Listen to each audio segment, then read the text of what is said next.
Hello, this is working.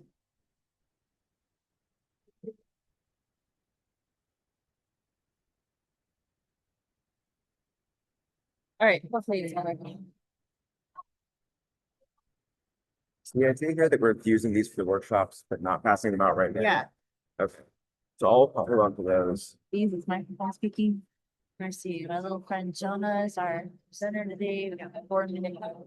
So, It looks like we've got workshop 10 to 11. That's later. Do you want to put this? Testing 1 2 1 2. Testing 1 2. Okay, so there's those. After 10 to 11, that's this right here. So I should pass these around one at a time. There's a lot here. yeah, there's supposed to be 40 people here, but there's we have like I don't know. Yeah, maybe.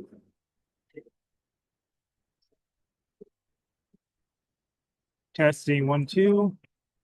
I'm not hearing anything. I'm not hearing anything either. No.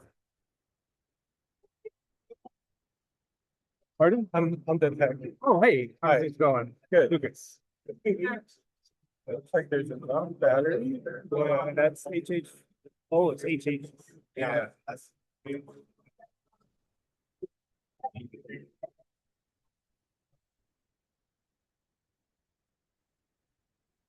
Testing 1 1 nice. 2. That's really loud. Nice.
Question. It works.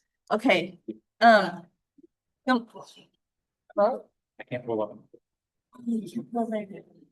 Okay, hang on a second.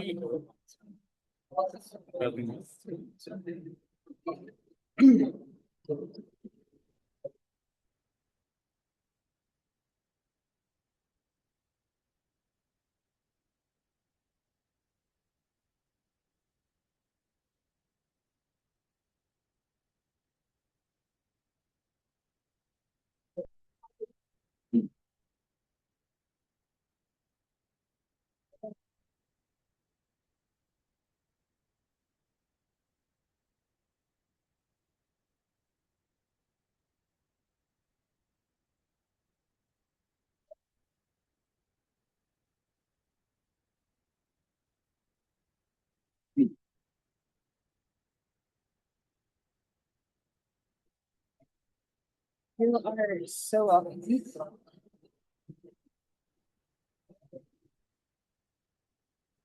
Okay, and then this mouse pad, you just kind of spell it back. Yeah. Okay, I'm gonna introduce you. Good morning, everyone. Good morning, good morning, good morning. So it looks like we were blessed with some nice cloudy weather today. Fantastic. So I would like to introduce our ISCPD, it's our Indigenous Society of Architect Planners and Designers. We have Student Club, who organized this event, who put together this grant, who have been hustling around to make sure all of our activities are coordinated and interviewed our speakers. So with that, I would like to introduce John McCabe, who will introduce today's speaker. So thank you. Ja, Adrian Kevin Shell, Jimmy Schneck, Ashton, Vashti, Kiani, Vashti, just Kiani, Vashinelle. The AR tournament was at the Nasha University of Arizona, the Chicago Landscape Architecture by Inchtar. Hello, my name is Jim McCabe. I'm the ICP Vice President. I am born for the Bitterwater, or I am Bitterwater, born for the Red Bottom clan. My maternal grandfather is Towering House clan, and my paternal grandfather is Over the Mountain Towering House clan. And I was born and raised in Tuba City, and I'm the third year landscape architecture student. This morning, I wanted to express my gratitude not only to the symposium, but to the ICPD Club and its members. They worked very hard this semester to make this happen. And being part of the ISAPD Club has encouraged me to express my Indigenous background and culture through design by creating space where Indigenous students can talk and gather. I'm glad to be a part of this club and community and to celebrate with everyone today. The ICPD Club has worked hard to highlight Indigenous design, thinking, and methodologies here at Capella. Indigenous design is more than just sustainable design or community-based design. It's an ethnic, a belief and practice that holistically consider land, people, and culture as independent things and that have a responsibility and exist in relationship to one another. This past fall, our club has been awarded a grant from the Campus Sustainability Fund of the Office of Native American Advancement to host today's symposium. We are grateful for the opportunity to share with everyone at Capella the ways that Indigenous design brings people together and shape communities, their environment, socially and culturally. Today, I'm proud to introduce Athena Steen. Athena grew up in a family of Native American potters, sculptors, and artists. Shaping her lifelong relationship with clay and earth, Athena approaches building as a sculptural practice that connects beauty, function, and living qualities of natural materials.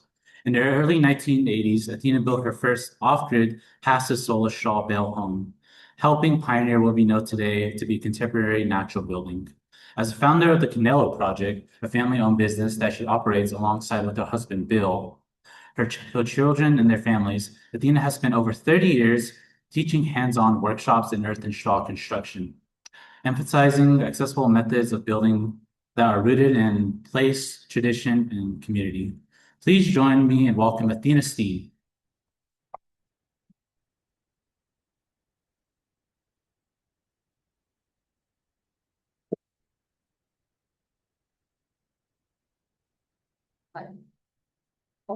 Announcement. Hello, everyone. Oh, the mic is dead. Gosh, I don't get out of Canelo very often. Do all of you know where Canelo is? About hour and a half southeast, where like 15 miles from the Mexican border. So between Patagonia and Bisbee. So yeah, I feel like I'm a grown-up today because I'm usually spending my day with a 1-year-old and a 2-year-old, and I am, you know, I don't speak kid language these days. So happy to be here. I'll just start with a slideshow or pictures, because through it explains kind of the organization. Canelo Project is a small nonprofit that we did start 35 years ago, and been teaching natural building. So let's see. Okay. I am Athena Steen. I'm from Santa Clara Pueblo. My roots are in Santa Clara Pueblo. This is an old photo. You can see the trees are far and few between. A lot of earth.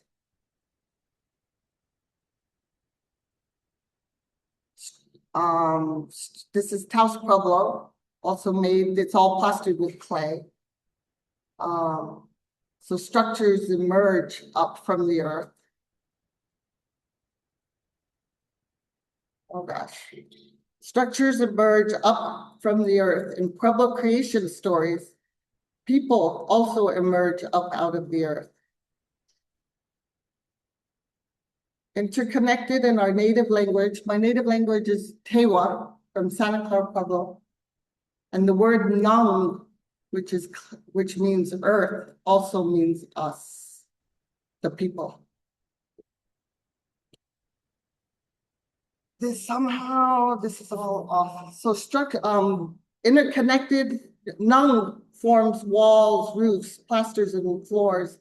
Everyone, including women, were part of building. Plastering, especially, was the women's work, while men were the mixers and heavy lifters. As it often still is in our own family. My own son supplies mix as my niece and I plaster. Plastering with clay. I come from a family of Native American Indian artists, in which every sibling, aunt, uncle, and cousin works with clay to create sculpture or pottery. Each one of these is a cousin or aunt, actually, and they're all well known. As our aunt, and still sculpture, pottery is made as our ancestors did. Clay is harvested, hand coiled, sculpted, polished, then carved. My mother also made pottery.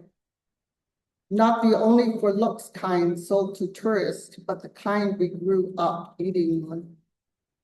Extremely leery of art for art's sake, she believed strongly in connecting form with function, and always told us that everything should be artful, whether it was baking bread, washing dishes, sculpting a pot, or building a house. When I was in high school, together as a family, we built our home, a passive solar house with insulated adobe walls, designed by my mother, who is now passed away, but it's actually her birthday today, April 6th. Yeah, happy birthday, mother. So my mother did not believe in architects any more than she believed in artists, but she did go to architecture school, hoping to better understand this abstract, non-native way of building and design. She did prove to have a natural talent and love for creating space. Sealed earthen floors and earthen walls curving to form soft and sensual space. She played with shadows and textures that connected inside to outside. I was forever shaped and reshaped by that house.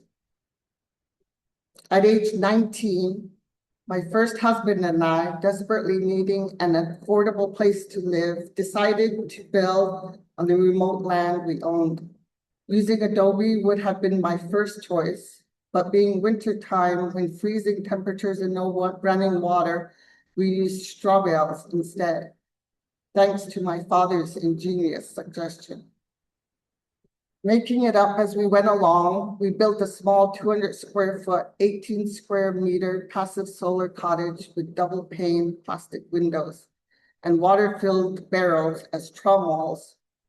We lived there comfortably for 5 years, even with 2 babies. I knew then with certainty that building with bales was a brilliant idea, completely believing I had invented it. Until 8 years later, when Bill, my present-day partner, came to photograph the house and adamantly informed me that I indeed had not invented straw bale building, because over 100, this is not much now, over 100 years ago, the pictures are wrong. Sorry about that.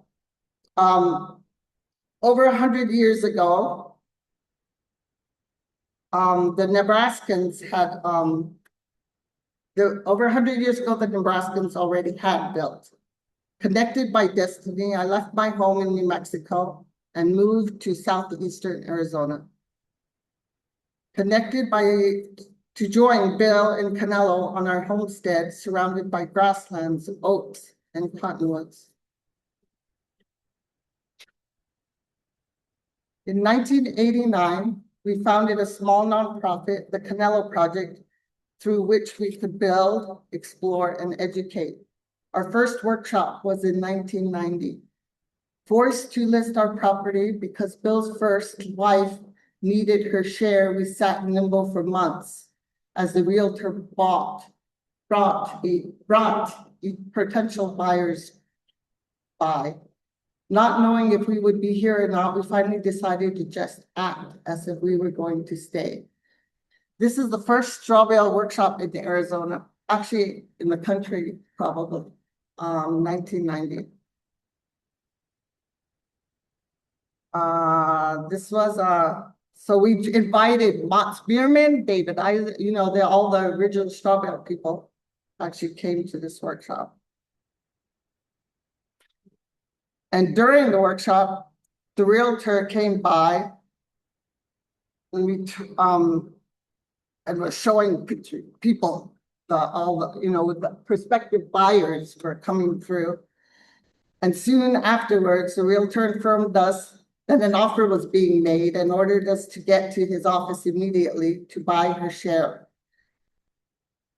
He had all the paperwork ready, sitting at his desk. We looked at him and said, "We can't do this. We don't have any money." To which he responded, "You can't let that stop you. You belong there. Just sign." So we did. Driving home, we felt quite elated and definitely crazy, knowing we had just broken all the rules. Miraculously, about 30 years later, against all odds, we are still here. There's the interior. That's sculpted straw bale walls with adobe interior. To this day, I wonder where we would be if we had chosen reason and logic instead.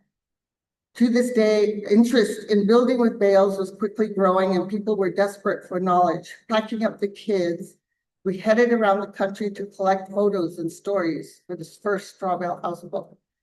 After the book was published, we were invited to Mexico by Save the Children Foundation to work on low-income housing. Families were living in shacks made of scrapped materials, and the government's only solution was row upon row of concrete block housing.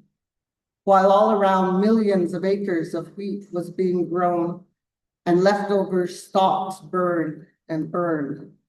We began using the excess straw to build simple, low-cost houses.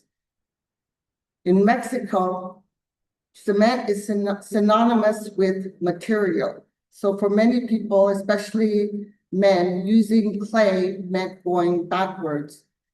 It took the peso devaluating in half overnight, thus doubling the cost of cement for us to get them to try clay out at all. But being a free resource, it quickly became readily used and like a magnet attracted the women and children, who somehow, whenever the cement came back out, were always ready to go home, make tortillas or wash clothes. With grant money, Save the Children began construction on a new office building designed in collaboration between us and them. Wonderfully restricted by building codes or architects, many decisions could be made in the moment. So as we were building, we could often feel, not just think, our way along. Using a high straw clay mix that was lightweight and fibrous, plasters could be applied quite thick without worries of it cracking or immediately eroding. Local clays were used throughout. Even the structural concrete roof beams were plastered with clay. As was the built-in shelving, local reeds formed vaulted ceilings and roofs. The colorful exterior was lime frescoed or painted while the plaster was still fresh. Cement floor pavers were poured in place, then grouted, stained, and oiled. Porches were thatched and concrete scored to mimic flagstone. There's my middle son, also who is now in his mid-30s. Doing the same work.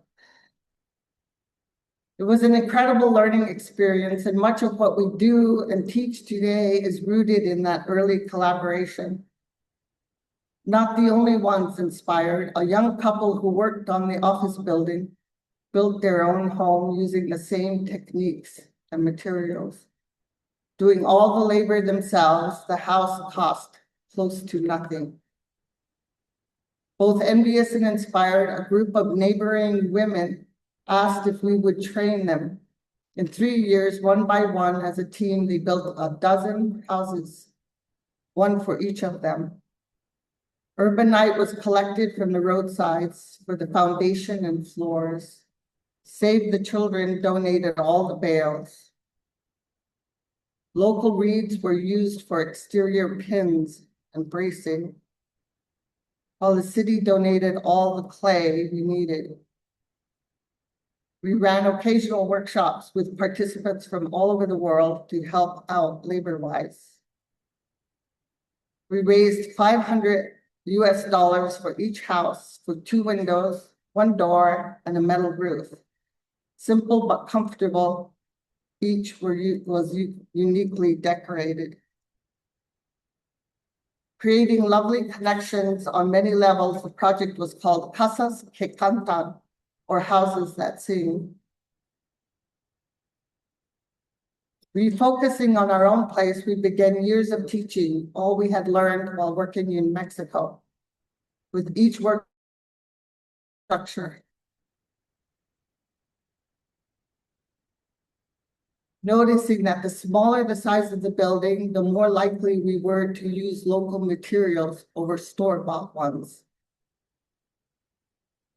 And more likely we were to invest the time and energy in artistic details, like sexy openings and beveled edges, or clay sculpted windows. Each structure had its own function and distinct personality, with playful shapes, colors, and textures. Over the years, we developed a bale system that seamlessly worked with earthen plasters, inside and out. We tried and tested every plaster or sealant we read about, and fortunately had the luxury to watch and see what worked or didn't. learning something new every time.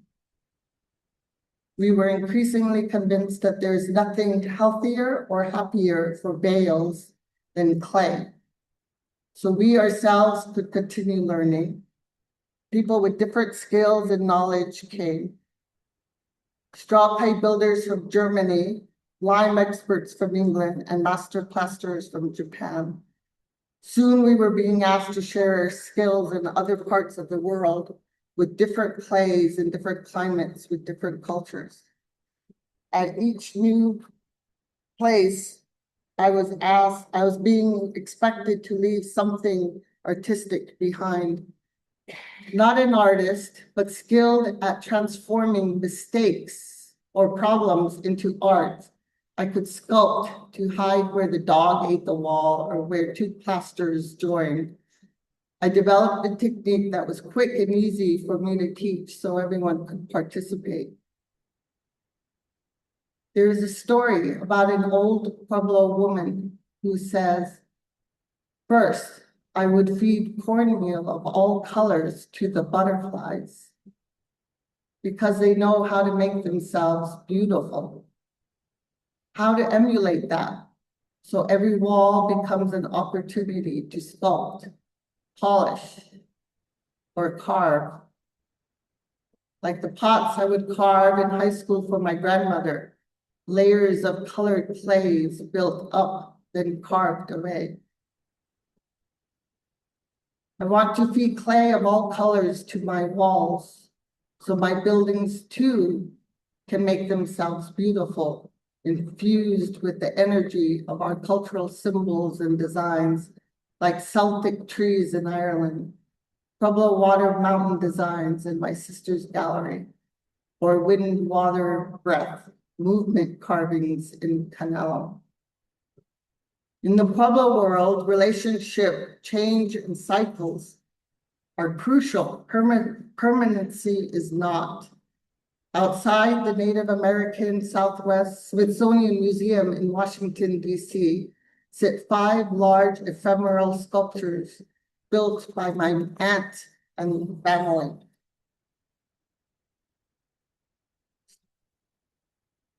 Process was creative, organic, and instinctive. Sculptures were sculpted within sculptures, layers within layers, with the hope that one day, as they erode, new things will be exposed. All inclusive, anyone from young to old was welcome to participate. Solid, earthen, feminine forms with clays dug directly from the site were nearby. Blue-green belly button clay gifted from a native nation in North Dakota. All thrilled that the museums trusted enough for these ever-changing beings to emerge up out of earth into sky. The project was called Always Becoming. We had found our way into a stream of museum projects, all celebrating clay, typically short-term installation with plenty of freedom to play. A sitting bench against a backdrop of plasters in Phoenix, an earth bag clay house for children at the Minnesota Arboretum, worked on by kids and more kids, for the marvelous mud exhibition at the Denver Art Museum, with the help of many small hands, we formed a clay snake-like slide and pizza oven. I grew up building ovens and still love building them, so perfect they are at connecting form with function. Ovens, or pantes, as they are called in Santa Clara, were introduced by the Spanish and are prevalent in all pueblos. Most commonly used for baking bread, but also for steaming corn and cooking meat. Each pueblo has their unique style of oven. Teasing is common between pueblos, calling each other flatheads or coneheads, depending on their oven's shape. Building and yearly plastering of the ovens, like the houses, was women's work and therefore children's work, as it is with my own children, where work is rarely separated from life or play.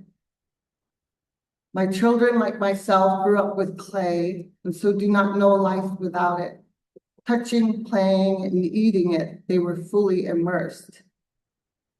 So that now, completely unschooled, they too build with clay. At the ages of 16 and 17, they built an adobe house for their grandmother, my mother, who of course designed the house. Both boys became fluent in wood, cement, and metal, as well as clay. Now hire us only when extra help is needed, as with this bale house near home in Sonoina. Complete with a curving adobe wall and earthen floor.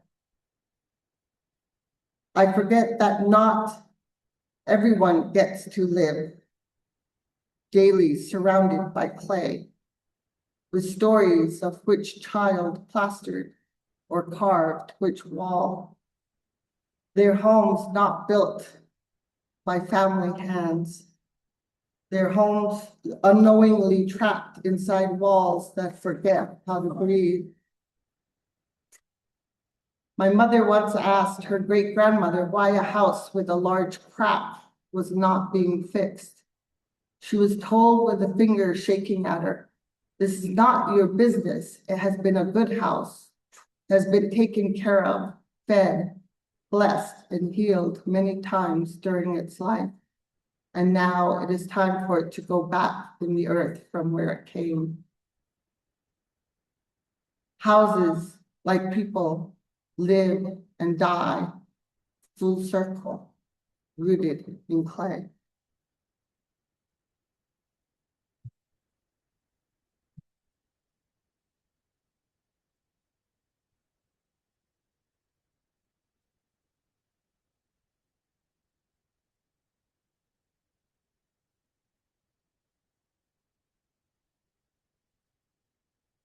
Sorry for the mix up on the pictures.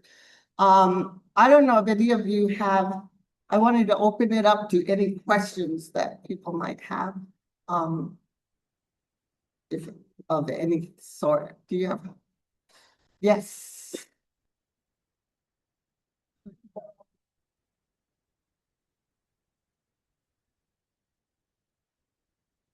What was the first part? I couldn't hear. On the adobe ovens? It was just clay and straw. Oh, on the first pictures, we did seal it with lard because we heard somewhere that you were doing, and it has since, yeah, the fats, the lard will help for, help with the rain. Yeah. But any oil will work, right? Yeah. Good morning. My name's Alex. Things from Dr. Enjoy your beautiful wedding. Awesome. I am in the business of historical preservation where I am, but we are always interested by experience and knowledgeable craftspeople. Yeah. And one of the things that I think that needs to be emphasized is construction of new earthen buildings. And I'm curious, based on your experience in various countries and in different states in the country, if you have any insight to share specific to working with county officials to review building codes. Maybe this is, kind of a broad question for you, but maybe specific. No, it's a good question, and working with the building systems, because they have such a set way of thinking, right? There are many buildings that we have run through in downtown Phoenix. We've built through building code, through Tucson, Pima County. We've done Strawville is accepted all over in lots of different countries. The hard part is finding people who know how to do it, right?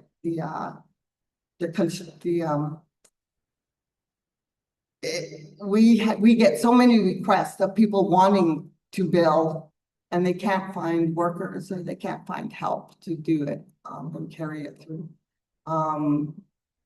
So that is a problem, but that's where we're trying to, you know, it is a dying art. People working with their hands, it's disappearing fast, right? Strawbell is a great building. We just did a house this past week. I was extremely busy there. We did in 10 days, took a 850 square foot building from cement to, well, in 10 days, yeah, to finished roof. Not just the raw structure of it, not the finishing by any means, but, it was done in an amazing way where it was, first of all, not through code. So that would have slowed things down a whole lot. But it was done with, talk about community. My son, who's the one you saw in the pictures, is 35. He put out a request for friends to come. And they showed up from Michigan, they showed up from North Carolina, and they attacked that thing like I couldn't believe. And it was all done just from the labor of love, right? Pure, and I was shocked. I'm still reeling from the week of what got done with people coming together, right? And halfway through it, I kept thinking, oh, what if we were going through code? Then we would be having to stop and get inspections and stop and get this through, you know, it's not an easy, yeah, it's a world, it's a constant battle, getting the two worlds together. I don't know what else to say about that. Yeah. For students that are interested in gaining these hands-on experiences and having this experience with Australia, who would you suggest that we try to go to for these hands-on experiences? Well, we definitely do workshops. We have a workshop coming up this week. It's already full, but and there's more and more. You know, in the early days, you would mention Strawbell and people would always tell you the three pigs story, right? But it was there's the workshop series is happening all over the country, right? A lot of workshops, so that's encouraging. And we have on our website, you can see posted workshops. We do not only in Strawbell, but clay plaster and timber framing and design. We do a wide variety, but a lot more need to happen. Yeah.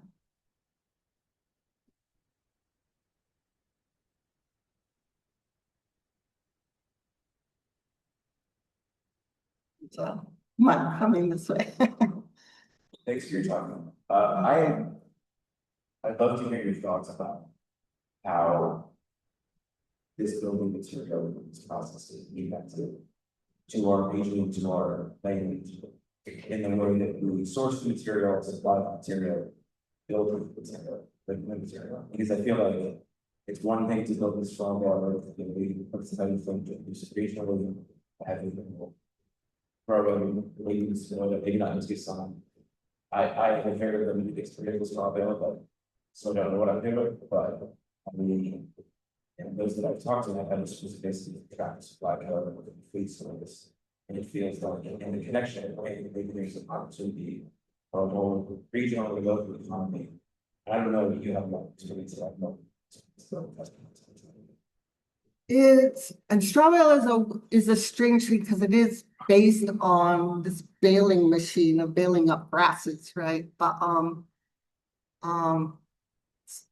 you know, getting into a frame of mind that you're able to look at the world that you're in, the place that you live in. And it takes time. It takes time being in a place, feeling it, looking at what's these resources? What do I have? And I find through the years that clay is an amazing binder. And it's almost everywhere. You know, it's if you look hard enough, there's some source of clay somewhere. And it can hold together grass, it can hold together sticks, it can hold together stone, it can hold together gravel, it can hold together all sorts of things. And there's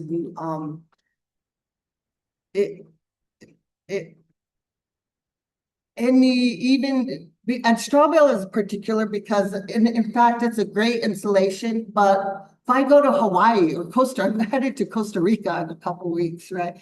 And it's like, straw bale is not an appropriate building material there. They don't need thick walls. They don't need to be warm. They just need a roof over their head. So then wattle and daub walls, which are just bamboo or sticks, and stick something on those walls with clay, or taking grass, the buffalo grass from the hills. Usually look around and look for a waste product, something that's being thrown away, something that you don't want, and you can usually transform it to a degree, right? Be a little creative in mixing it with something, you come up with something brand new. And that's what, when we were working down in Mexico, was happening for us a lot, was just trying to break apart our perception of how we view materials. It was great not being able to, they don't have money.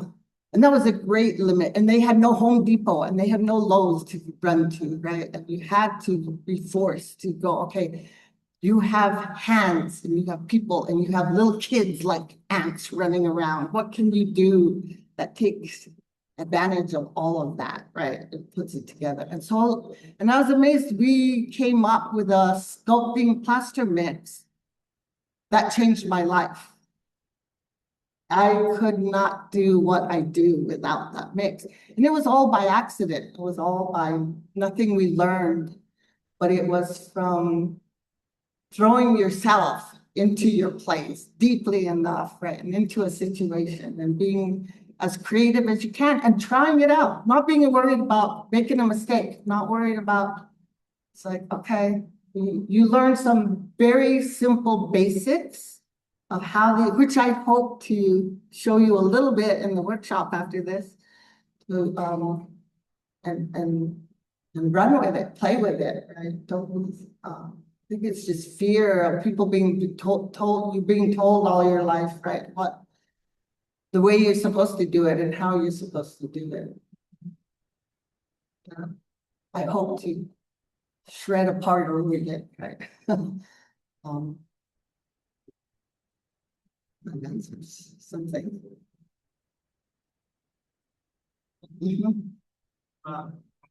Hi.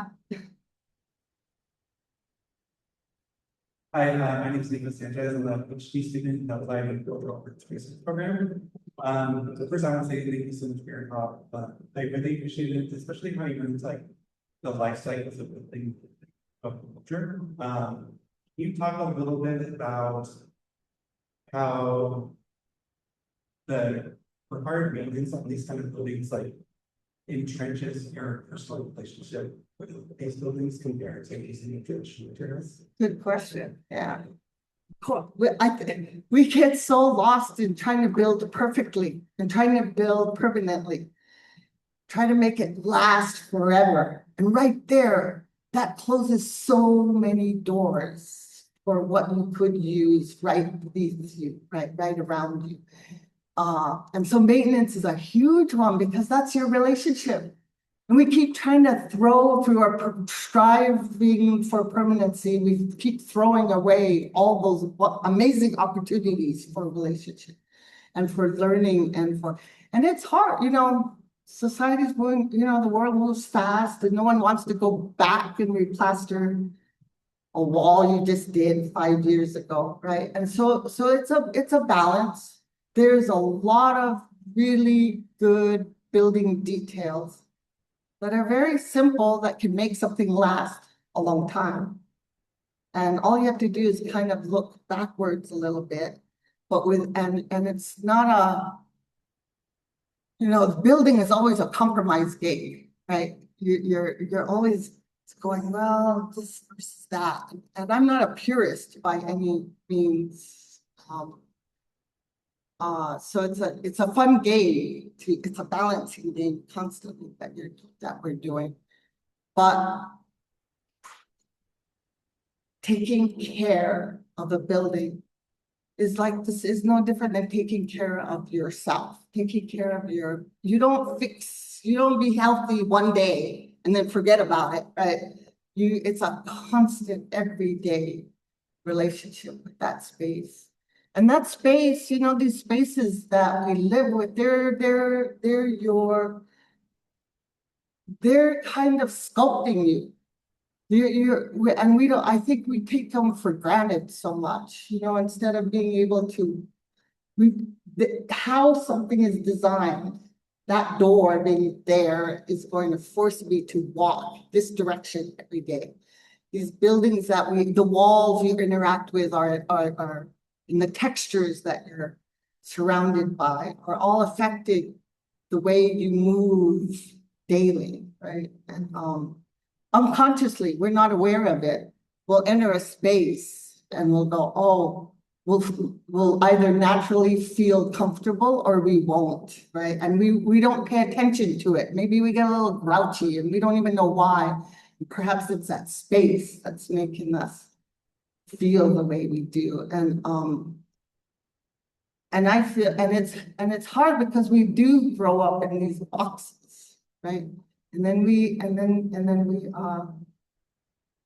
I think we're lost. We forget how to move, how to let the spaces around us make us dance, make us move in a different way than we used to do. I'm amazed. I've been so fortunate and so lucky that I got to live and grow up in an adobe house, in a clay house. I've never not lived in a clay house until I go travel and stay in motel rooms or some things. I get kind of shocked every now. I'm like, wow, what does this? It changes you. It has an effect, and it's an unconscious effect. And I don't want to go and touch these walls. They're not. My body doesn't naturally inherently want to go, oh, this is beautiful. Let me go touch it. And over and over and over and over again, I'll watch people come to our house and their hands will reach out and they'll walk across and go for a wall. They don't know what they're doing. It's not conscious, right? And they'll go and touch it. I go, there it is. Your body knows. Your head may not know, but our bodies still know.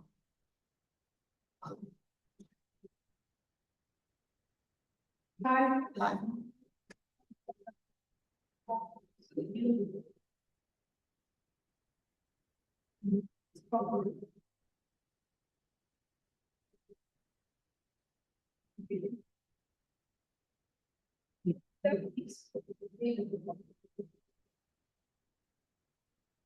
Clay, the materials have relationships between each other, right? And there are clay and cement are inherent enemies a little bit.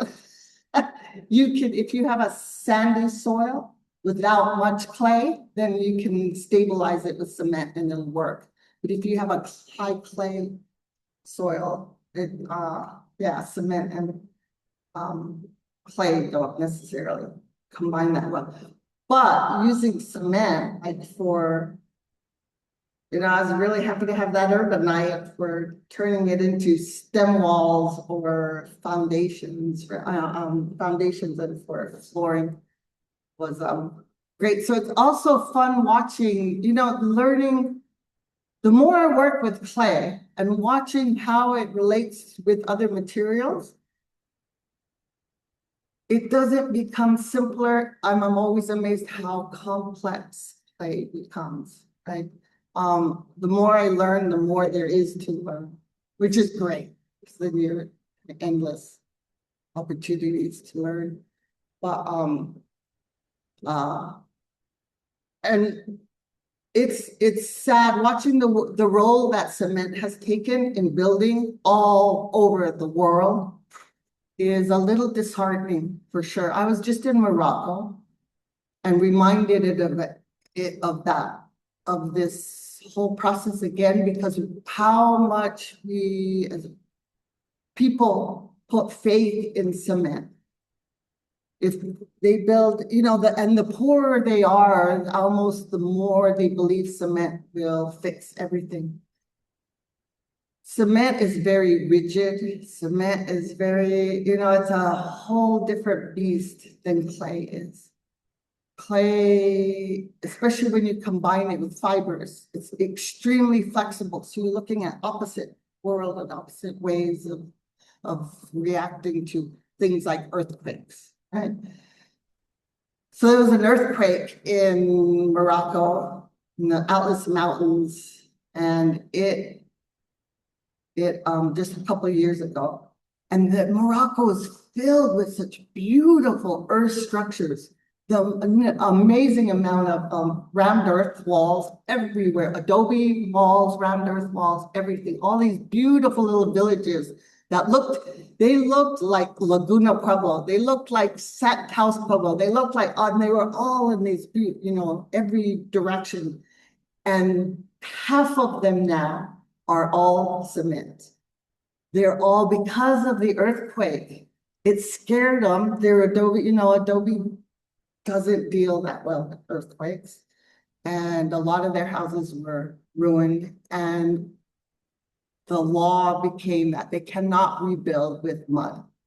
They have to build cement and rebar. I went, man, just what happened in those 2 years, it's going to change the whole feel and look of that place incredibly. And it's really sad because it's happening fast. And the moment that they start doing cement, the traditions get lost. People then forget, they disappear, right? They don't. Coexisting, hopefully, but cement has such a role that it takes over and they forget about the mud fast, right? It was hard. It was a struggle in Mexico. And again, it wasn't till money starts to take over, right? And the one advantage of clay is it's often free, right? It's right there. But it's a constant battle. Yeah, it's a constant battle. Thank you for the amazing lecture. My name is Bo Yang. I'm with faculty as a faculty member. I'm very impressed by the projects you described. Every project is so unique. Respect the context, the color composition of the wall and all that. And I'm curious about if you can go back to the indigenous culture. What's your secret ingredient? How do you inspire each project to have a rich deepness in the culture in the roots? You can share your secret ingredients. I know you can talk about that in the workshop, but I don't think you can give me some. No, that's I struggle a little bit because there's all these communities in New Mexico, including my own Pueblo where my family lives, that I want to inspire. That I was like, wow, how come nobody in those communities wants to do this, right? It's again a disheartening thing because you cannot come into communities and say, do this, right? It doesn't work that way. And the only reason we've ever had any success in doing a project, a community, was the people saw something, it moved them enough, and one person says, I want to do that, right? And it's often I find, or I know what moves me, and it's often if it's something beautiful, right? And that's where the color helps, the textures, the turning it into artwork somehow can inspire you enough to go, okay, I'll do the hard work that it takes. Because building with natural materials, it's hard. We're losing fast, again, the ability to know how to work and how to, it's hard work. All of it, it's very hard work, right? And so there has to be something like the feeling like I want to feel that. I want to live in it. And it's hard when we haven't experienced it, that less and less of us are living in it anymore, right? And I watch the communities when you can get a free HUD house. Why are you going to go out there and work and go dig clay and go sift clay and go chop straw and do and work yourself to the bone? Why? Why would you do that, right? I ask that all the time, right? And I keep doing it. Why? Because I would rather do that than anything else, but I'm not quite sure why, right? Oh, my kids can do it, and I can sculpt, it'll do something and with my own hands. And there is no better feeling in this world than when you have done something and the grandkids could be at your side doing it and helping you, right? That and you turn around at the end of the day and you look and go, wow, I did this. I did it. I didn't pay for someone else to do it. I did it. And that feeling right there is what drives me. And it's nothing, you can never buy it. I could be $1 million rich and it would not buy, you cannot buy that feeling, right? And I think that's, and I don't know why my boys, they left. There was no reason for them to come back. And they came back home and they're now teaching. They're now doing it all. I'm support system now. But, and I've looked, why are they doing it? They have freedom to do whatever they want, but they love it. And then all these people show up and they want to help. They want to do it. I don't know why, right? There's a spark there. There's something, right? There's life. That's where life is, right? It's in the work. It's in the play. It's in the creativity. It's not in the, oh, buy it. You know, I don't know. It's a whole different world, right? It's just, yeah. And you can't impose that on somebody. And like the women's project that happened in Mexico, it bubbled up. Things have to bubble up, right? And I don't know how one creates that, but when it's coming from the outside and imposed in, it's a different motion than it bubbling up underneath. And that's just magic, and you can't force it. Yeah. Where are you? There you are. My name's David. Yeah. So inspiring, not to see the family growing and all these grandkids. Like everything goes here since what's maybe brings that. And I wanted to invite people, Peter mentioned bubble grass, two sort of here to people going when they have got their feet in your have a bubble grass and go be workshop every Saturday morning, right? And Jason Vision Gardens, associated class and graduate class here at school art called bubble grass and lead from the jobs. And yeah. Say that again. All the details are at barriobuffaloworks.org. You can search on Instagram, Barrio Buffalo Works. You got plenty of Waste product, right? Yes, we're trying to figure out how to thatch with the buffalo grass and the boy. Yeah, well, I don't know what the time is. Got one more. One more. My name is Nelson. I'm from Tuba City on Did you bring the red clay? Yeah. Thank you. Short story is during the 80s, we take my dad's truck down towards the river. First of all, it's a cement building from the 60s. But on the way over there, there's a patch, there's no bushes. And when it rained, I would go through there, and the first time I was there, the truck just spun in circles. Clay. And so that's where the clay is actually from.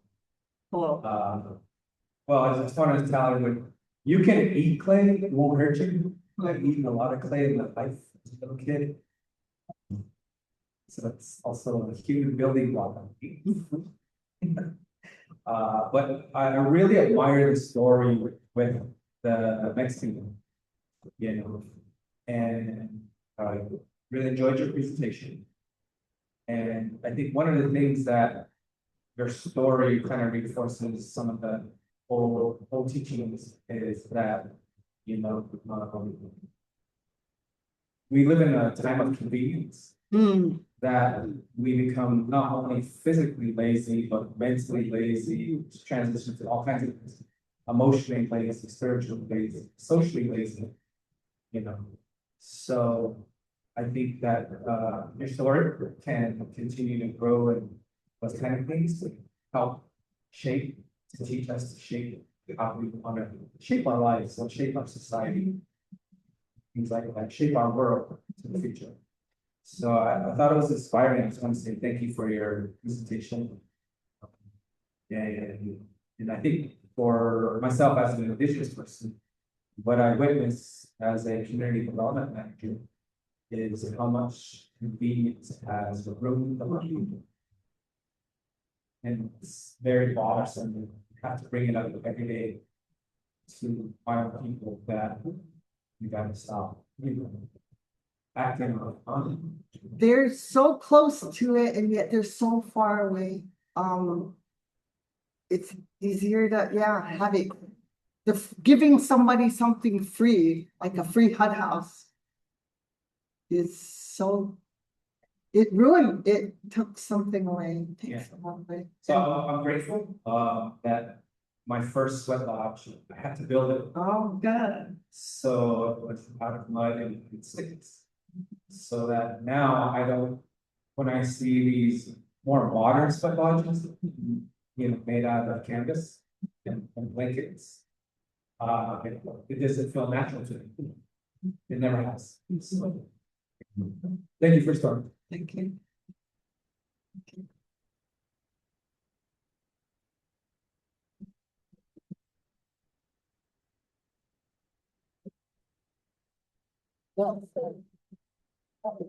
Oh, I see. I just wanted to just let everyone know, for those of you who are joining the workshop, we're gonna head over to the materials lab.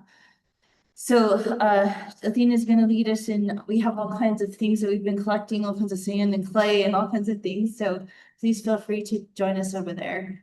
Also too, I forgot to mention this at the beginning, but we got a grant for this afternoon and evenings activity. So we have a few people taking photographs for the documentation. So if you have any problems, please let me know. And I should have mentioned that in the beginning. And last, we have a sign-in sheet. And if you wouldn't mind, please making sure you sign the sign-in sheet because we also want to track our attendance for me. But with that said, thank you so much, Athena. That was fantastic.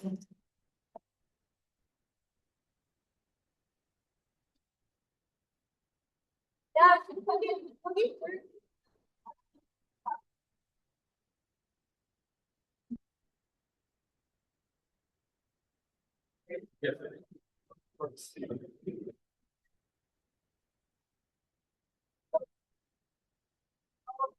just wanted to say thank you so much. Yeah, I spend a lot of time over at Hickory's. Oh, And so we and my wife would go out for a feast every year and come to the same for the feast because of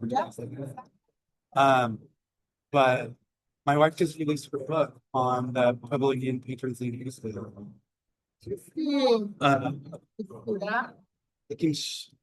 I'll give you my card, and if you send me your address, I can send you a copy. Oh, I know. She's super stuff. She just got tenure. She teaches Native American religious traditions here on the and so that's why I really wanted to ask that question because we save our family. There's the first time I went up to pick race, I was like, why is this house just like going back into the earth? It's like, oh, okay, now I know. I just started following your work. Oh, thanks very much. Yeah. And of course, my huge fan of you. I brought you some blocks. I'm Michael Martel. You need to meet Athena. How do you not know Athena? How do you know her? Wait, is this all like held together with mycelium? No, those are pen. So Okay. we've been a line based binder. Uh, But yeah, we want, this is perfect clay plaster, ice plaster. The clay too. We play with this too. I mean, yeah, I have heard to throw in anything or yeah, so this. Where are you getting? Yeah. So right now for my big orders, I'm getting them from Kansas and my surrounding states. Right now, Arizona's, they're going for CBD, they're flower, but they're not doing psycho when I get them. But we're getting close. Do you know Denny, who's the organics, Denny? you said that to me? He's a badass old hippie, but he's doing, he's desert adapted. Let's see, that's great. Yeah, he ordered good seeds from China. He seeded them, he's flowering. Yeah, I shooting keep them. going rinse the hemp and then you have to ship it in so much That's it the makes it problem. When prohibitive. we have a processing plant in Arizona, then Yeah, all it'll the change farmers, it's everything. gonna be a game changer. Yeah, all it takes is one person doing it and to see the success in it. Otherwise, So we just did Camp just renovated those cabins. oh, Six good. cabins and wrapped it with the blocks and everything.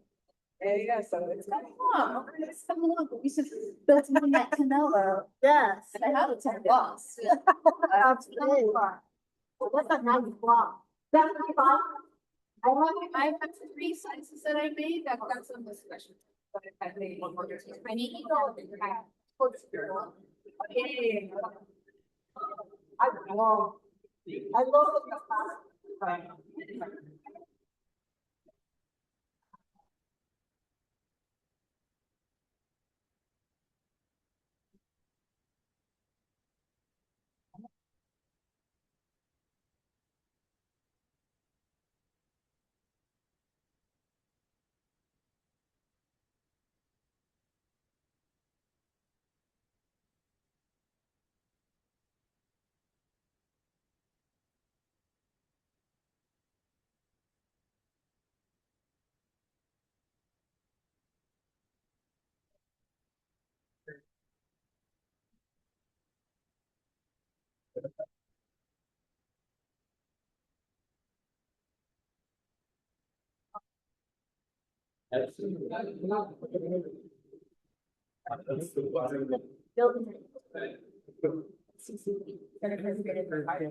Yeah.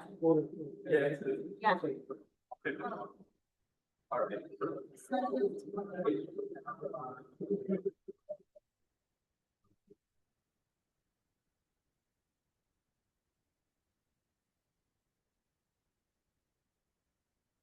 Okay, sounds good. I'll see you around. Yeah. Okay.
Oh, well.